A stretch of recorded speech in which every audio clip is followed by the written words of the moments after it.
Okay. Hello.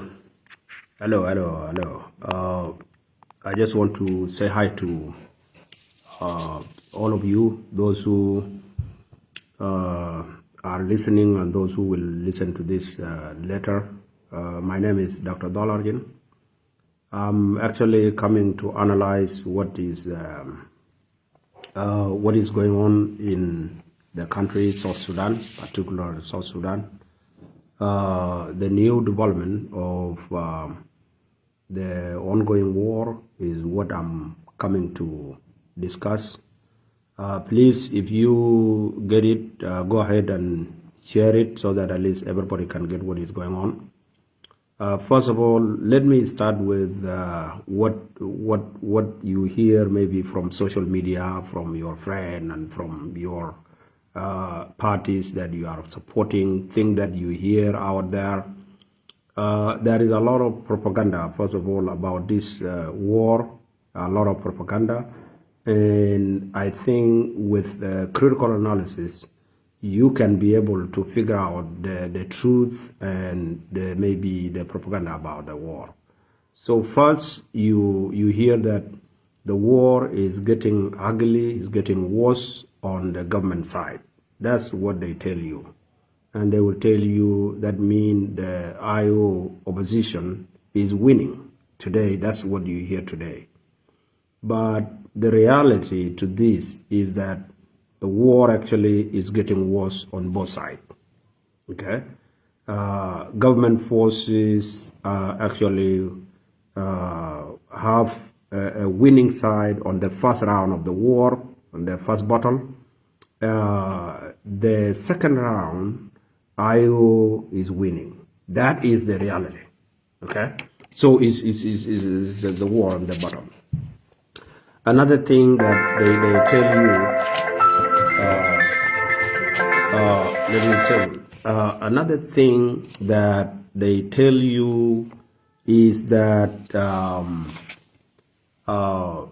the government lost a lot of things, that the government is losing so many things, life, maybe vehicle, ammunition, a lot of things, more than the IO.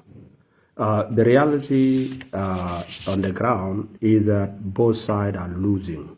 There are a lot of people are dying, actually. So many troops are dying on both sides.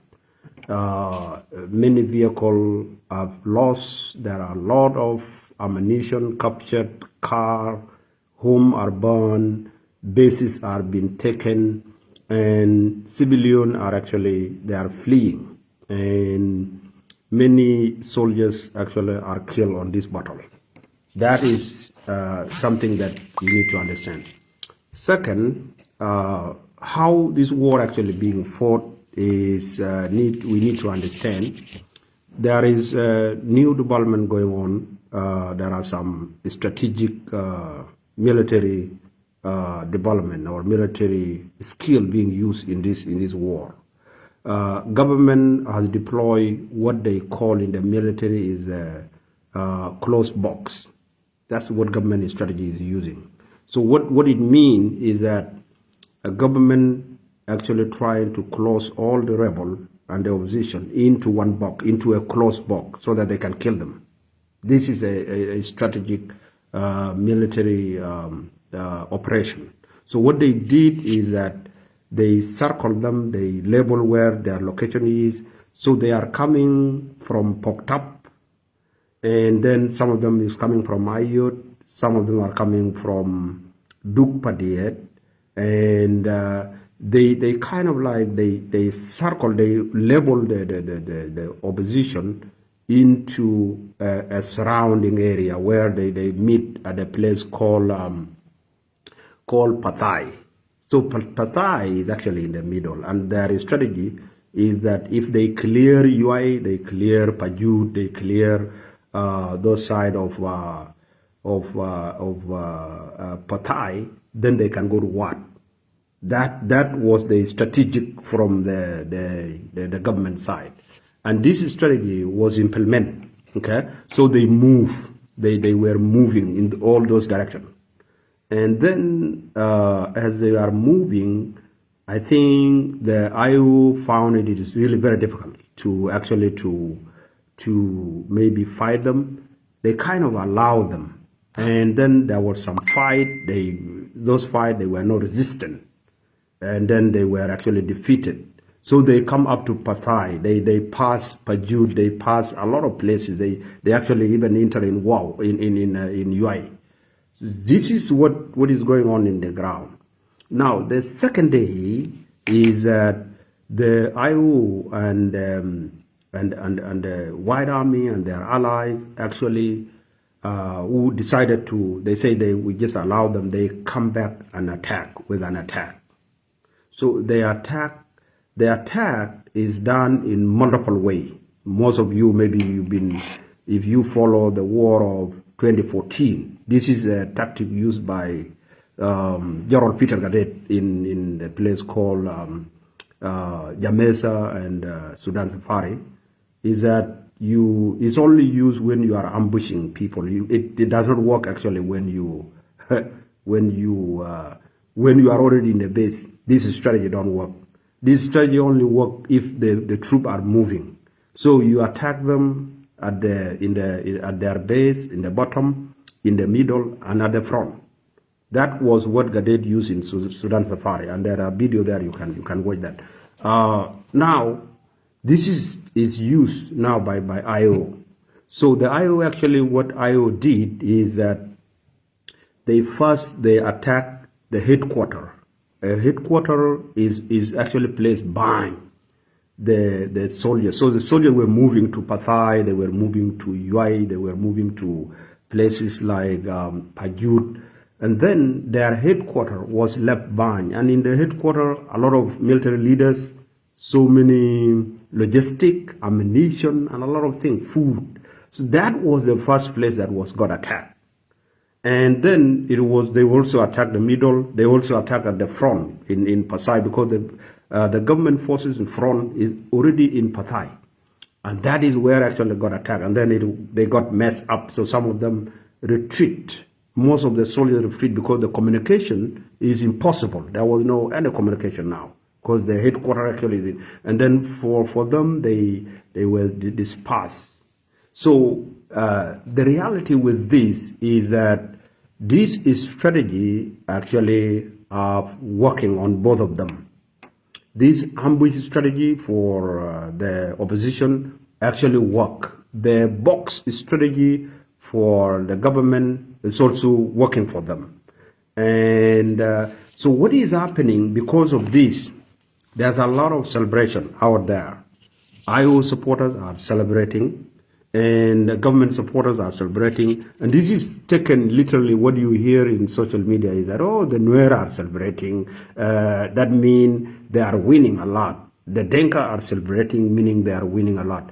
But the reality is that both people who are celebrating are the supporters of IO and the government. So it's not maybe literally the Nuer and what, but the thing is, what they are celebrating there, what they tell you it means winning. This is totally wrong. They are not celebrating because of winning. They are actually celebrating because of mourning. A lot of people got lost.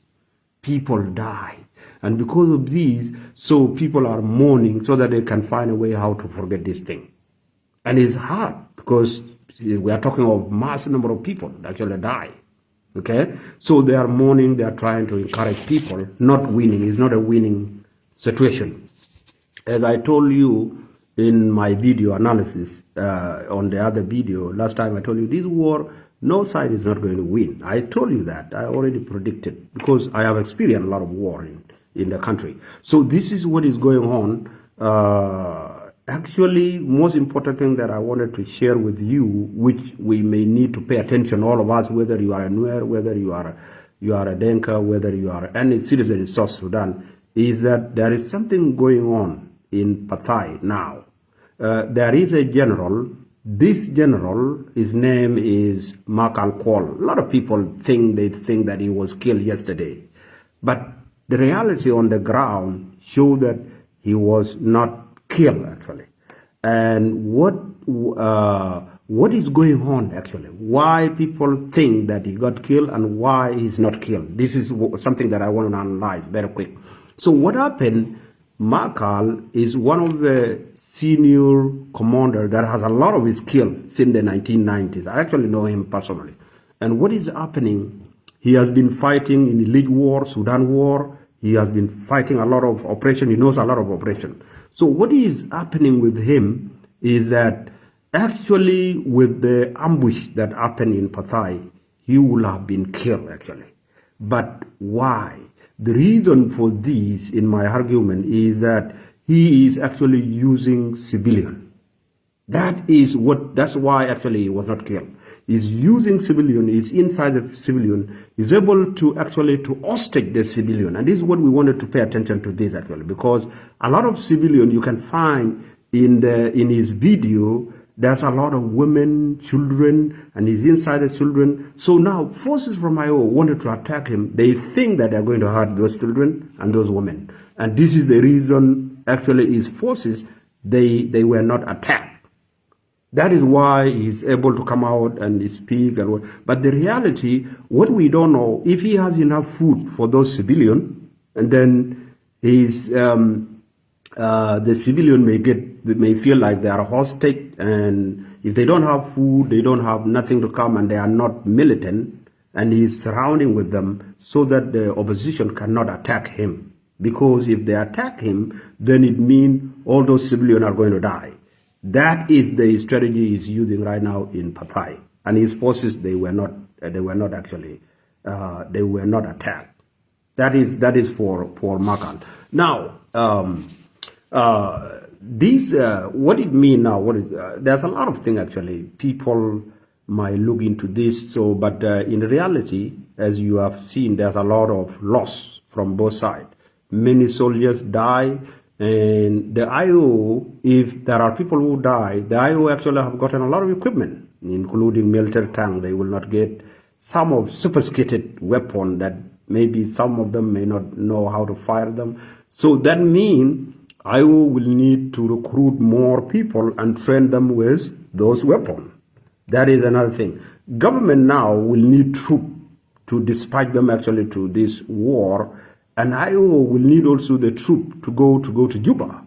So those are the things that are going on. Another issue that is going on in this war is a fear of switching side, that the war might get into tribal line. And this is something that in the video you might hear maybe in some of the news that you can hear. Oh, you know what? There are some Nuer men, soldiers who are in government side. They are switching and they start killing the Denka who are in the government. This is false. It's not true. The reality to this is that when the war gets ugly, people blame themselves. And this is what is happening actually. So when the war is fought, a lot of people dying, there is a blame. Okay? So the blame is that the government is trying to say, oh, we have a lot of forces, and how come our forces can actually lose this war when we are many like this and we have military equipment. So they think that maybe these Nuer men who are online with the troop are the one actually making us to fail, and they might start even killing themselves. This is what actually happened in most of the tribal war that you have seen maybe in Africa. So now thing can get. This one will make a new development. Maybe next week I will come and analyze of this, and this will actually change even the way how the next week or next week is going to be fought. Because now government may stop sending any Nuer commander or maybe Nuer men to war. And this can actually mean that the war may get into a tribal line. So this is what I have for today. I don't know what you think, but that is how the war is being fought on the ground, okay, between both sides. My message to the people of South Sudan, citizens, the leaders, and war commanders is that let us stay out of non-combat. People who have no way of being included in the war, let us not try to use them. This is really very bad. especially to see, let's pay attention to what Makal is doing with those civilians, those women who is actually he's surrounding with. Those people should be free. Actually, he should escort them to wherever far away from his forces. That is my message to, particular to Makal, is that those civilians must actually free from he should let them go. At least maybe even escort them to where they think can be safe for them. And then he can actually separate them himself from the civilian.